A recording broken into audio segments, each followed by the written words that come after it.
84ರಿಂದ 50 kg ಬಂದೆ. ಆಮೇಲೂ ಸಣ್ಣಗೆ fit ಆಗಿದ್ದೀನಿ. ಅದಕ್ಕೆ ನಾನು ಯೂಸ್ ಮಾಡ್ತಾ ಇರೋದು ಜೀನಿ ಸ್ಲಿಮ್. ಇಲ್ಲ ಯೂಟ್ಯೂಬ್ ಸ್ಟೋರಿ. SSLC ಪೂರ್ವಭಾವಿ ಪರೀಕ್ಷೆಯ ಪ್ರಶ್ನೆ ಪತ್ರಿಕೆ ಯೂಟ್ಯೂಬ್ನಲ್ಲಿ ಸೋರಿಕೆ. ವಿಜ್ಞಾನ ಮತ್ತು ಸಮಾಜ ವಿಜ್ಞಾನದ SSLC ಪೂರ್ವಭಾವಿ ಪರೀಕ್ಷೆಗೆ ಒಂದು ದಿನ ಮೊದಲು ಪ್ರಶ್ನೆ ಪತ್ರಿಕೆಗಳು ಯೂಟ್ಯೂಬ್ನಲ್ಲಿ ಪ್ರಸಾರವಾಗಿದ್ವು. ಶಿಕ್ಷಣ ಇಲಾಖೆಯಿಂದಲೇ ಸೋರಿಕೆಯಾಗಿರುವ ಸಾಧ್ಯತೆಯ ಬಗ್ಗೆ ಗಂಭೀರ ಕಳವಳ ವ್ಯಕ್ತಪಡಿಸಲಾಗಿದೆ.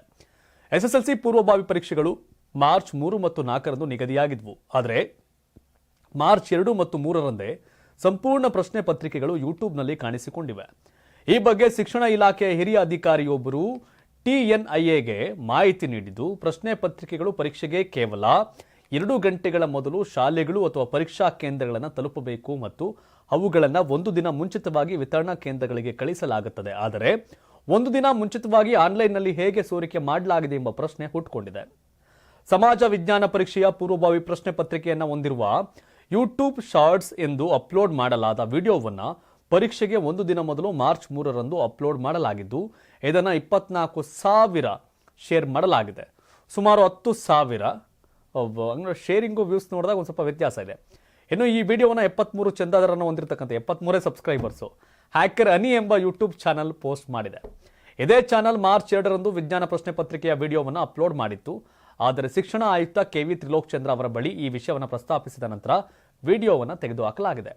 ಆದಾಗ್ಯೂ ಸಮಾಜ ವಿಜ್ಞಾನ ಪ್ರಶ್ನೆ ಪತ್ರಿಕೆಯ ವಿಡಿಯೋ ಇನ್ನೂ ಲೈವ್ ಆಗಿದೆ ಅಂತ ಕರ್ನಾಟಕದ ಪ್ರಾಥಮಿಕ ಮತ್ತು ಮಾಧ್ಯಮಿಕ ಶಾಲೆಗಳ ಅಸೋಸಿಯೇಟೆಡ್ ಮ್ಯಾನೇಜ್ಮೆಂಟ್ಸ್ ಪ್ರಧಾನ ಕಾರ್ಯದರ್ಶಿ ಶಶಿಕುಮಾರ್ ಹೇಳಿದ್ದಾರೆ.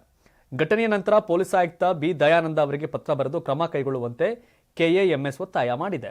ಆದರೆ ಪೊಲೀಸ್ ಇಲಾಖೆ SSLC ಬೋರ್ಡ್ಗೆ ದೂರು ಸಲ್ಲಿಸುವಂತೆ ಸೂಚಿಸಿದೆ. ಆದರೆ ಮಂಡಳಿಯು ಇನ್ನೂ ಯಾವುದೇ ಕ್ರಮ ಕೈಗೊಂಡಿಲ್ಲ. ಶಿಕ್ಷಣ ಇಲಾಖೆಯೊಳಗಿನ ಕೆಲವರು ಖಾಸಗಿ ತರಬೇತಿ ಕೇಂದ್ರಗಳ ಪ್ರಭಾವಿ ವ್ಯಕ್ತಿಗಳು ಈ ಸೋರಿಕೆಯಲ್ಲಿ ಭಾಗಿಯಾಗಿರಬಹುದು. ಪ್ರಶ್ನೆ ಪತ್ರಿಕೆಗಳನ್ನು ಸಿದ್ಧಪಡಿಸುವ ಜವಾಬ್ದಾರಿ ಹೊಂದಿರುವವರು ಈ ತರಬೇತಿ ಕೇಂದ್ರಗಳೊಂದಿಗೆ ಸಂಪರ್ಕ ಹೊಂದಿರಬಹುದು ಮತ್ತು ಅವರ ಸ್ವಂತ ಲಾಭಕ್ಕಾಗಿ ಪ್ರಶ್ನೆ ಪತ್ರಿಕೆಗಳನ್ನು ಸೋರಿಕೆ ಮಾಡಿರಬಹುದು ಅಂತ ಶಶಿಕುಮಾರ್ ಗಂಭೀರ ಆರೋಪ ಮಾಡಿದ್ದಾರೆ. ಇನ್ನು ಶಾಲಾ ಶಿಕ್ಷಣ ಸಚಿವ ಮಧು ಬಂಗಾರಪ್ಪ ಅವರೊಂದಿಗೆ ಚರ್ಚಿಸಿದ ನಂತರ ಈ ಬಗ್ಗೆ ಕ್ರಮ ಕೈಗೊಳ್ಳಲಾಗುವುದು ಅಂತ ಹಿರಿಯ ಅಧಿಕಾರಿಯೊಬ್ಬರು ತಿಳಿಸಿದ್ದಾರೆ. ಮಕ್ಕಳು ಕಷ್ಟಪಟ್ಟು ಓದ್ತಾರೆ, ಇವ್ರು ಯಾರೋ ಈಡಿಯಟ್ ಫೆಲೋಸ್ 420ಗಳು ಲೀಕ್ ಮಾಡ್ತಾರೆ, ಓದ್ದೋರು ಓದ್ದೇ ಇರೋರು ವಿಚಿತ್ರ. ಪರೀಕ್ಷೆ ಅಂತ ಯಾಕೆ ಮಾಡ್ಬೇಕು? ಮತ್ತೆ ಅಟ್ಲೀಸ್ಟ್ ದೂರು ಕೊಡಿ ಅಂದರೂ ಕೂಡ ದೂರು ಕೊಡದೆ ತಡ ಮಾಡಿರೋ ಅಧಿಕಾರಿಗಳಿಗೆ ಜವಾಬ್ದಾರಿ ಇದೆಯಾ ಅಂತ ಪ್ರಶ್ನೆ ಸಹಜವಾಗಿ ಕಾಡುತ್ತೆ. ಬೇಜವಾಬ್ದಾರಿತನ ಮತ್ತು ಯೂಟ್ಯೂಬ್ ಮತ್ತು ಸೋಷಿಯಲ್ ಮೀಡಿಯಾ ಕಂಟೆಂಟ್ ಮೇಲೆ ಕಠಿಣವಾದಂಥ ಕಾನೂನುಗಳನ್ನ ತರ್ತಿದ್ದಾರೆ ಕೇಂದ್ರ ಮತ್ತು ರಾಜ್ಯ ಸರ್ಕಾರ. ಪಾಸಿಟಿವ್ ಅಂಡ್ ನೆಗೆಟಿವ್ ಎರಡೂ ಇದೆ, ಬಟ್ ಇದನ್ನು ಹೆಚ್ಚಾಗಿ ನೆಗೆಟಿವ್ ಆಗಿ ಬಳಸೋಕೆ ಹೊರಟಿದ್ದಾರೆ.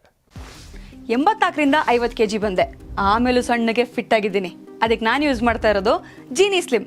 ಸಣ್ಣ ಆಗೋಕ್ಕೆ ಜೀನಿ ಸ್ಲಿಮ್ ಯೂಸ್ ಮಾಡಿದೆ, ಹೆಲ್ದಿನೂ ಅದೇ. ನೀವು ಸಣ್ಣ ಆಗಬೇಕಾ, ಹೆಲ್ದಿ ಆಗಬೇಕಾ? ಹಾಗಿದ್ರೆ ಜೀನಿ ಸ್ಲಿಮ್ ಯೂಸ್ ಮಾಡಿ. ಸಣ್ಣ ಆಗೋದಕ್ಕೆ ಯಾವುದೋ ಪ್ರಾಡಕ್ಟ್ ಹೇಳ್ತಾ ಇದ್ದಾಳೆ, ಏನಾದರೂ ಸೈಡ್ ಎಫೆಕ್ಟ್ಸ್ ಇದೆ ಅಂತ ಯೋಚನೆ ಮಾಡ್ತಾ ಇದ್ದೀರಾ? ಖಂಡಿತ ಇಲ್ಲ.